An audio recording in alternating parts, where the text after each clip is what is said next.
Hello, it's Davey Mooney coming to you from UNT, where I run the jazz guitar program. Benedetto artist, Sunnyside Records artist. Got 5 Sunnyside records, CDs really, including Way Back, the new one, y'all, my favorite of the bunch. 2 Mel Bay books, Into the Labyrinth, An Anatomy of Position Playing for Jazz Guitar, Personalizing Jazz Vocabulary, and it's, what is it, I think it's March 1st here at UNT, so again, right in the thick of it here at spring 2024 semester. What's been going on? You know, hockey season is over for the Texas Tigers anyway. Dallas Stars are doing pretty well. And you know, I'm just doing my thing, playing some gigs, teaching a lot of tunes, including what I want to talk about today, great Herbie Hancock song called Tell Me a Bedtime Story. And I realized I don't think I've done any Herbie compositions. I've done a lot of Wayne Shorter tunes and various other composers. And yeah, this song is so complex and beautiful, and man, it's kind of kicking my butt, y'all. I have to say, like, usually when I do the the takes for these videos of me improvising on the song, I found a good backing track on YouTube. But it took me a lot of takes to get one that I liked on this song. And it almost reminded me of, I just got done doing a video revisiting Anna Maria after a couple of years of teaching it regularly. And I feel like I might return to this one at some point if I get it into the improv syllabus and start working on it. I work on it with students this past couple semesters, but I feel like I need some years. It's one of those songs that I think it takes some years of playing it to really get it down, but I did my best, and I'm going to do my best talking about it today because I'm very fascinated by it. And I think I first played this tune back in in the 90s, the UNO Guitar Ensemble with Steve Mazikowski. I was a student at NOCA at the time, so I was in high school, and it was great. Hank Mackey got me into that guitar ensemble. I think I did it for 3 semesters, and I remember one time we played this tune, and I don't think I soloed on it really. I don't remember that much of it, just thinking like, wow, that's a really complicated song, and it changes meters. There's like a 5/8, 5/4 section. So yeah, and it's from Herbie's record, Fat Albert Rotunda, like 69. So right in that era of The Prisoner and Speak Like a Child, and the really like lush, like horn charts, and very sensual Herbie tunes, but so complex, like the harmony and the rhythms and the melody, everything is very complex. So right off the bat, there's this intro where he's got G major 7, but the melody goes. So the first couple notes, you have an A natural and an A flat or a G sharp on a G major 7 chord to an F sharp minor 7. And it's crazy how when you hear it, it doesn't sound like a wrong note. But then sometimes when you play it and you just see it on the page, you're like, huh? Like, could that really be the note? And I've been thinking about that a lot. And I think it's because the tune is sort of in the key of B eventually, because they have this ostinato. It seems like B is where it ends up after a while. Sorry, I need to change my 7th string, which I do like once every 2 years. But so yeah, I think that G sharp is maybe from the key that you eventually get to, and of course it's also the 9 of F sharp minor 7, F sharp minor 9, the chord after it. So that's the intro. So right away you're like, it's beautiful, but there's this mysterious kind of dissonance in there. I like to do that too. I like to put G sharps on G chords. They're like, I think of them as like sharp 15 intervals on a major 7 chord, because I kind of feel like as you get to the higher extensions, if you're arpeggiating, say G major 7, and you go root 3rd, 5th, major 7, 9, sharp 11, 13, I kind of feel like the next note is sharp 15 rather than G in that higher octave. And I have a tune called Swing Set,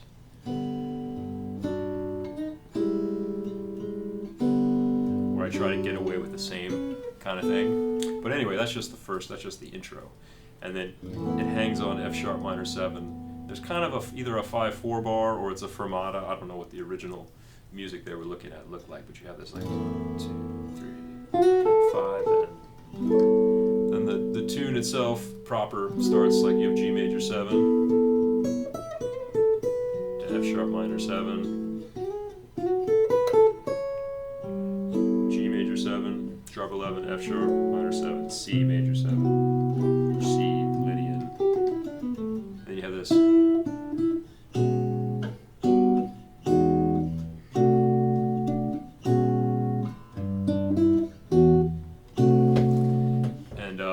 That's even a crazy part right there, because you have this ostinato. Kind of reminds me a little bit of Maiden Voyage, but it's basically and of 4, and of 2, 4, 2. So. But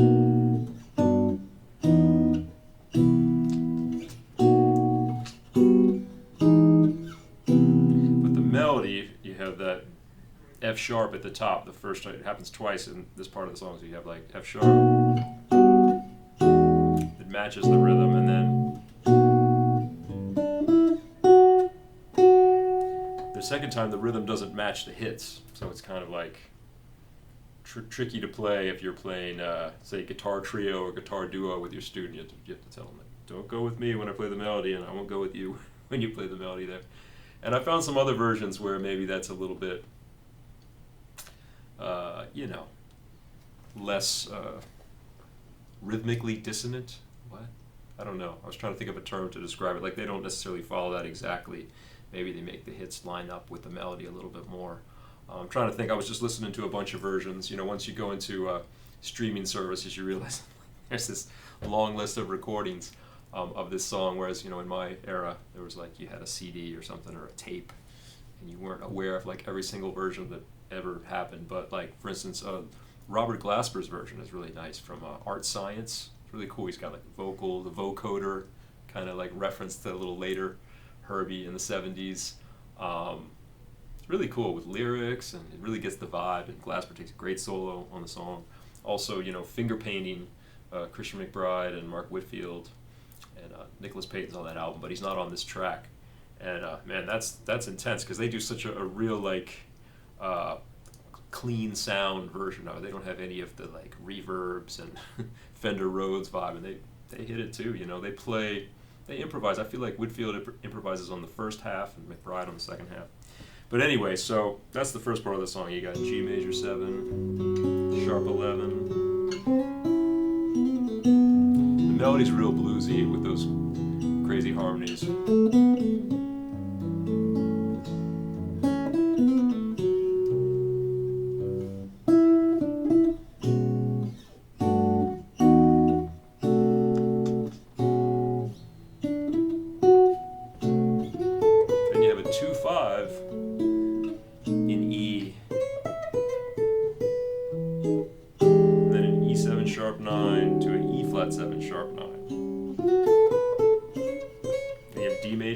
To C sharp 7 sharp 9 with this crazy melody. C major 7 sharp 11. So it's kind of like a B section, I guess, and then you have that same ostinato again, or almost like a second A in a certain sense, but the chords are different. And you have this thing again.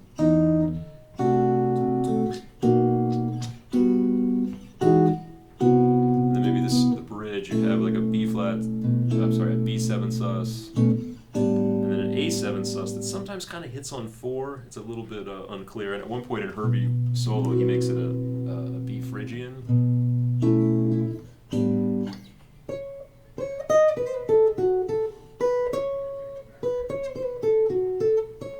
Sorry, I messed up the melody. So you have like B7 sus, A7 sus, G sharp minor 7, and kind of E minor 7. And then you kind of go to 5/8 or 5/4. I've seen charts where it's written as 5/4, but I think of it as 5/8 because the rhythm is very much like. Like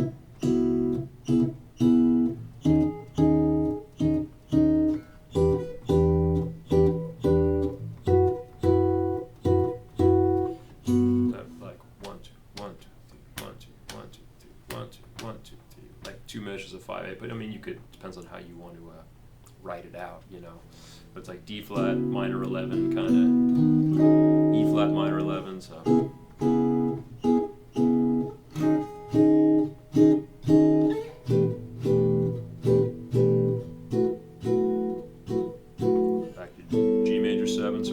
another A. So maybe it's kind of AABA in an interesting sort of way, where the A's are 12 bars. Yeah, I think you could call it that.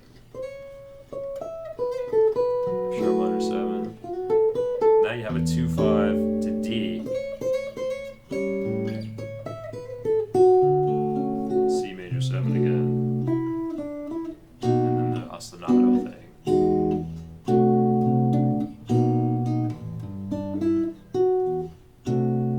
Yeah, so that's funny. As I'm doing a video, I'm like, oh, that's what's going on. You know, before each A section, if you think of it as like 12, 12, I mean, whatever the bridge is, I guess it's kind of 8 bars if you think of that 5 part as being in 5/4. So it's kind of 12, 12, 8, 12.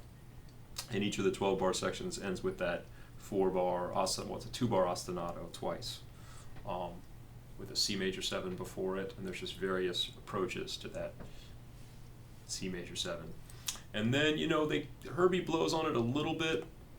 Glasper, kind of those versions that I was checking out, plays the most sort of like traditional, you know, improvised solo on the form. But that's what I was trying to do. That's what took me so long, doing take after take. But if you think about it, you know, it's kind of G Lydian, you know. I don't really put that G sharp in there on the solo. I don't know. Sometimes I'm just playing pentatonics, you know. B minor pentatonic on the G, or even like F sharp minor pentatonic on both the G major 7 and the F sharp.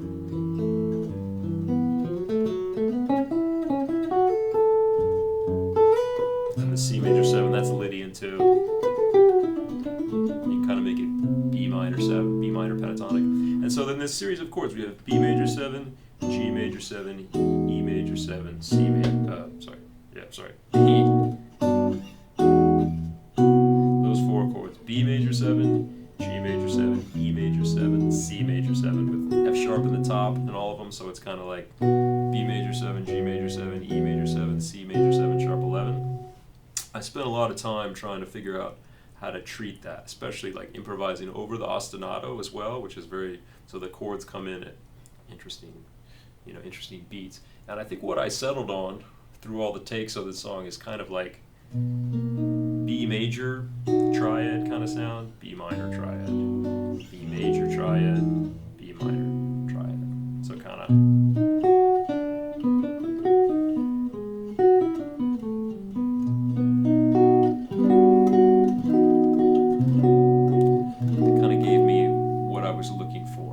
the upper structure, you know, obviously it's a B major chord, a B major triad, a G major 7 is like B minor with G in the bass, E major 7, you can go back to B major with E in the bass, C major 7 is sharp 11 can be B minor with C in the bass, and I found that gave me the right notes I was looking for, and also sometimes trying to find some pitches that work on all 4 of those chords. Like for instance, there's this little 3-note thing that I like to play sometimes where you have like just a B, E, F sharp. Little collections of notes that work over all the chords. Or really, if you're, again, you know, whenever you get sick of dealing with all the harmony on the song. Well, this one doesn't have as much as Anna Maria, as much specificity in the sort of modalities of it, but you can always just play the blues, play B blues when you get to this part. Kind of B minor pentatonic is close enough for most of the chords, you know, given that the melody is so bluesy as well. So then your bridge, you got B7 sus, A7 sus, you know, those chords, to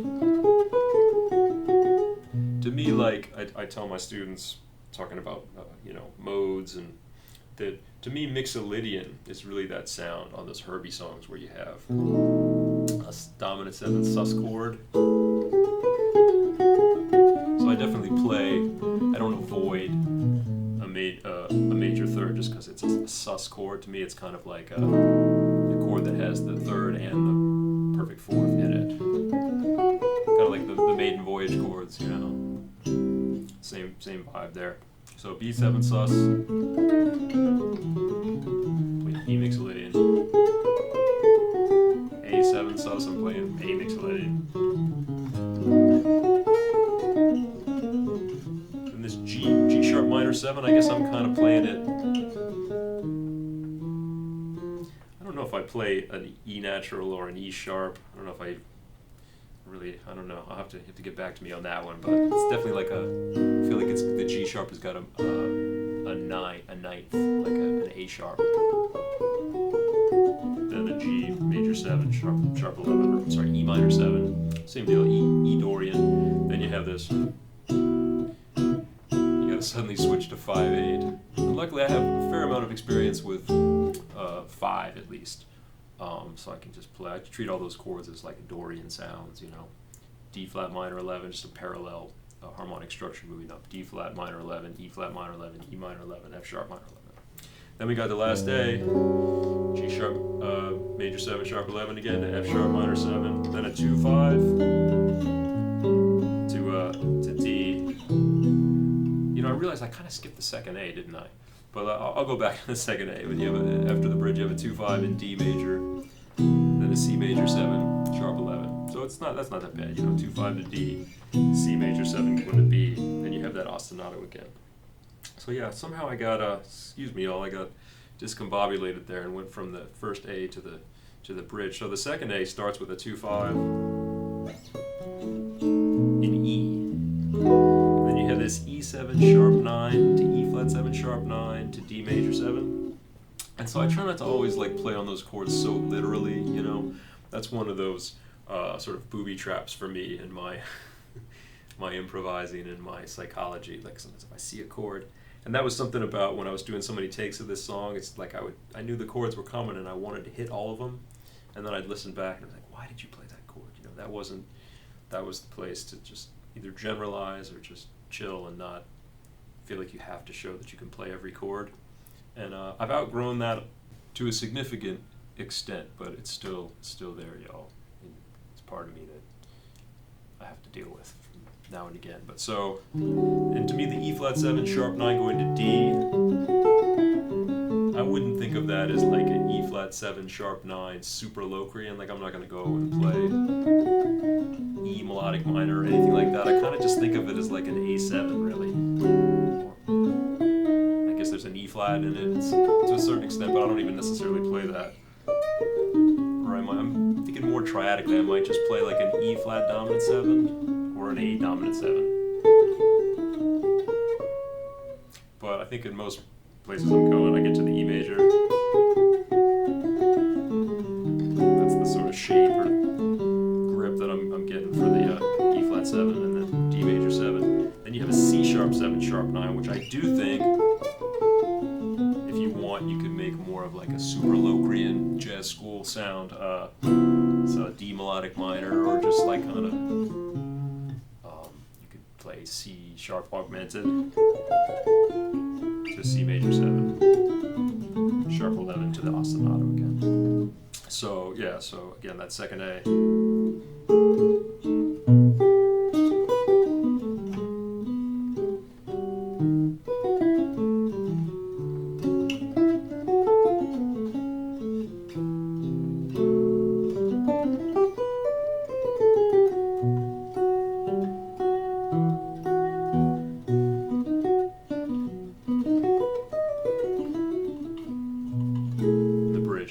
So anyway, yeah, like I said, I've been playing this tune with students lately, and I'm going to put it in my improv syllabus, I think, pretty soon, because it's a force to be reckoned with, y'all, and there's so many subtleties of harmony, but it's also real groovy, and yeah, it's Herbie. You know, he throws the curveballs at us, still doing it, been doing it for years. So I'm going to play a chorus on this song, and I hope you all enjoy it. Tell me a bedtime story.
Thank